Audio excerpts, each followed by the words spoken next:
અયોધ્યા રામ મંદિર પ્રાણ પ્રતિષ્ઠા મહોત્સવ અંતર્ગત વડોદરા શહેરમાં પણ વિવિધ કાર્યક્રમો કરવામાં આવે છે। ત્યારે સત્યમ શિવમ સુંદરમ શિવ પરિવાર દ્વારા 51 ફૂટ ઊંચા રાવણના પુતળાનું દહન કરવામાં આવ્યું। અયોધ્યામાં રામલલ્લાની પુનઃ પ્રાણ પ્રતિષ્ઠા મહોત્સવને લઈને વડોદરામાં સનાતન ધર્મ વિજયયાંગ અને વિજય યાત્રા બાદ ભવ્ય આતિશબાજી સાથે 51 ફૂટના રાવણના પુતળાનું દહન કરવામાં આવ્યું।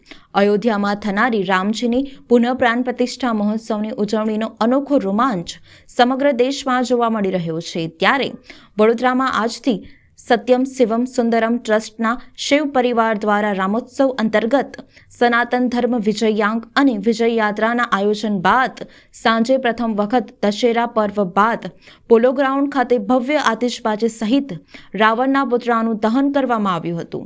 વડોદરા શહેરમાં શિવ પરિવાર દ્વારા આગામી 22મી જાન્યુઆરીના રોજ અયોધ્યા ખાતે યોજાનાર રામલલ્લાની પ્રાણ પ્રતિષ્ઠા મહોત્સવને લઈને આજથી વિવિધ કાર્યક્રમોની શરૂઆત કરવામાં આવી છે। જેમાં સવારે પોલો ગ્રાઉન્ડ મેદાનમાં સનાતન ધર્મ વિજયયાંગ શરૂ કરાયો હતો। આ કાર્યક્રમ બાદ કીર્તિસ્તંભ ખાતેથી સનાતન ધર્મ વિજય યાત્રા નીકળી હતી, જે યાત્રા શહેરના માર્કેટ 4 રસ્તા, ન્યાય મંદિર, ગાંધીનગર ગૃહ, અમદાવાદી પોળ થઈ કોઠી 4 રસ્તા ખાતે પહોંચી હતી, જ્યાં યાત્રાનું સમાપન થયું હતું। જે બાદ પોલો ગ્રાઉન્ડ ખાતે ભવ્ય આતિશબાજી થકી 51 ફૂટના રાવણના પુતળાનું દહન કરવામાં આવ્યું હતું।